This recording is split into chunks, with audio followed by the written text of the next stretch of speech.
అందులోకి ఇందులోకి కాదు, ఎందులోకైనా చాలా రుచిగా ఉండే ఎగ్ కర్రీని మీకు చేసి చూపిస్తున్నానండి. అన్నంలోకైనా, అలాగే చపాతీలోకైనా, రోటీ బటర్ నాన్కైనా చాలా చాలా బాగుంటుందండి. మనం సాంబార్ అన్నంకి, పప్పన్నంకి సైడ్ డిష్గా నంచుకోనికైనా, చపాతీకి మెయిన్ డిష్గానైనా దీన్ని చేసుకొని ఎంజాయ్ చేసేయచ్చు మనం. ఈ ఎగ్ కర్రీని చాలా టేస్టీగా ఉంటుందండి. ఈ ఎగ్ కర్రీ చాలా క్విక్గా బ్యాచులర్స్ అయినా సరే, వంట రాని వాళ్ళైనా సరే చాలా ఈజీగా చేసేయచ్చండి. ఈ కర్రీకి నేను 6 గుడ్లు తీసేసుకొని బాయిల్ చేసేసి వాటి పైన ఉన్న పెంకని తీసేసి ఇలా నీట్గా క్లీన్ చేసి పెట్టుకున్నాను. నేనైతే ఒక్క ఎగ్లో 4 పార్ట్స్ వచ్చేలాగా ఇలా కట్ చేసుకుని రెడీగా పెట్టేశానండి. మీరు కావాలంటే ఇంకా చిన్న చిన్నగా అయినా కట్ చేసుకోవచ్చు. నేనైతే 4 భాగాలుగా కట్ చేశాను. ఇప్పుడు స్టవ్ ఆన్ చేసేసి పాన్ పెట్టేశాను. ఒక 2 టేబుల్ స్పూన్ ఆయిల్ వేస్తున్నానండి. ఆయిల్ వేడెక్కాక ఇలా సగం సగం కట్ చేసి పెట్టుకున్న ఒక 3-4 పచ్చిమిర్చిని వేయాలి.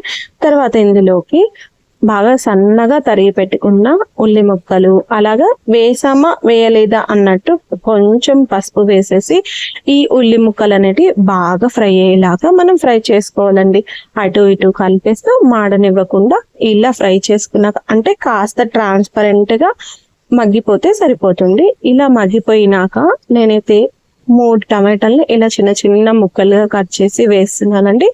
అలాగే ఒక రెమ్మ కరివేపాకు వేసేసి టమాటా అనేది బాగా సాఫ్ట్గా మగ్గిపోయేంత వరకు మనం ఇలా మూత పెట్టేసి మధ్య మధ్యలో మూత తీసి కలుపుతూ ముక్క అనేది మెత్తబడేలాగా మనం ఉడికించుకోవాలండి.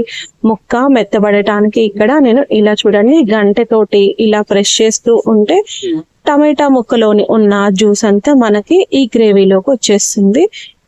నేను ఇక్కడ ముక్కలు వేసాను కదండి, ఒకవేళ మీరు టమాటా ముక్కలు వేయకుండా 3-4 టమాటాలని మిక్సీ జార్లో వేసైనా ఆ జ్యూస్నైనా వేసుకోవచ్చండి. ఇలా కలిపేస్తూ పైన మూత పెట్టేసి బాగా మెత్తబడేంత వరకు చూడండి. ఇక్కడ బాగా మెత్తబడింది. మెత్తబడ్డాక 1 టేబుల్ స్పూన్ ఫ్రెష్గా నూరుకున్న అల్లం వెల్లుల్లి పేస్ట్ వేసేసి దాన్ని కూడా బాగా కలిపేసి పచ్చిదనం తగ్గేంత వరకు ఫ్రై చేసుకున్నానండి.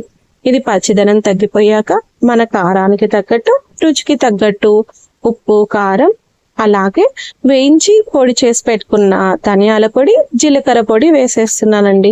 ఇవి కూడా నూనెలో ఫ్రై అయితే మనకి గ్రేవీ అనేది, కర్రీ అనేది చాలా కలర్ఫుల్ గా వచ్చేస్తుందండి.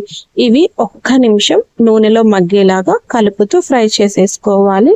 మనం కారం ఇలా ఆయిల్లో కాస్త ఫ్రై చేసామనుకోండి, కర్రీ అనేది కలర్ఫుల్ గా మారిపోతుందండి. చాలా రెడ్గా ఫ్లేవరిష్ గా వచ్చేస్తుంది. ఇలా 1 సెకండ్ మనం కారం, ఉప్పు, అలాగే వేసిన ధనియాల పొడి బాగా ఫ్రై అయ్యింది చూడండి. ఆయిల్ కూడా వదులుతుంది. ఈ స్టేజ్ లో ఉన్నప్పుడు మనం ముందుగా కట్ చేసి పెట్టుకున్న ఎగ్ పీసెస్ అన్నింటినీ వేసేసి నెమ్మదిగా, అంటే ఎగ్ అనేది చిదిమిపోకుండా మనకి ఇప్పుడు ఈ పేస్ట్ అంతా ఉంది కదండి, ఆనియన్ టమాటా పేస్ట్ అంతా, ఆనియన్ టమాటా పేస్ట్ అంతా ఎగ్కు పట్టేలాగా నెమ్మదిగా కలిపేస్తూ ఫ్లేమ్ ని సిమ్ లోనే ఉంచేసి చాలాసేపు, నియర్లీ ఒక 5 to 10 minutes, అంటే మనం వేసిన ఉప్పు, కారం, మసాలా అంతా ఎగ్గుకు పట్టేంత వరకు మనము ఎగ్ని బాగా ఫ్రై చేసుకోవాలండి. అప్పుడే మనకి కూర అనేది చాలా రుచిగా ఉంటుంది. చివరగా కాస్త తరిగి పెట్టుకున్న కొత్తిమీర, అలాగే పుదీనాను కూడా వేసేసి అసలు ఏమి కదల్చకుండా పైన మూత పెట్టేసి ఒక్క 5 to 10 minutes మనం లో ఫ్లేమ్ లోనే బాగా ఫ్రై చేసేసుకోవాలండి. ఇలా ఉంచటం వల్ల మనం వేసిన మసాలా ఫ్లేవర్స్ అన్ని ఎక్కువగా బాగా పడతాయండి. తర్వాత మనం కాస్త నెమ్మదిగా అటు ఇటు కలిపేసాము అంటే మగుమలాడే ఎగ్ కర్రీ రెడీ అయిపోతుందండి.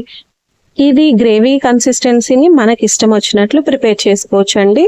కాస్త జ్యూసీగా కావాలి అంటే టమాటా ముక్కలు ఇంకొన్ని వేసుకోవచ్చు. నేనైతే కొంచెమే వేసానండి, అంటే చపాతీకి సైడ్ డిష్ గా చేసుకోవటానికి కొంచెం వేసాను. ఒకవేళ మీరు మీ గ్రేవీ ఎక్కువగా కావాలి అంటే కొన్ని టమాటా ముక్కలు ఎక్కువ వేసేసుకుంటే సరిపోతుందండి. స్టవ్ ఆఫ్ చేసేసి చివరగా ఒక్క బద్ద నిమ్మకాయని పిండేసి, అది నిమ్మకాయ కూడా అంత కలిసిపోయేలాగా కలిపేసుకున్నామంటే టేస్టీ ఎగ్ కర్రీ రెడీ అయిపోయిందండి. ఇది చపాతీలోకైనా, అలాగే అన్నంలోకైనా, పప్పు సాంబార్ అలాగే పప్పు చారులోకి సైడ్ డిష్ గా అయినా నంచుకోవచ్చు అండి. చాలా చాలా యమ్మీగా ఉంటుంది. ఈ వీడియో కనుక నచ్చినట్లయితే ఒక లైక్ ఇవ్వండి, అలాగే సబ్స్క్రైబ్ చేయండి మరిన్ని రుచుల కోసం. Thank you.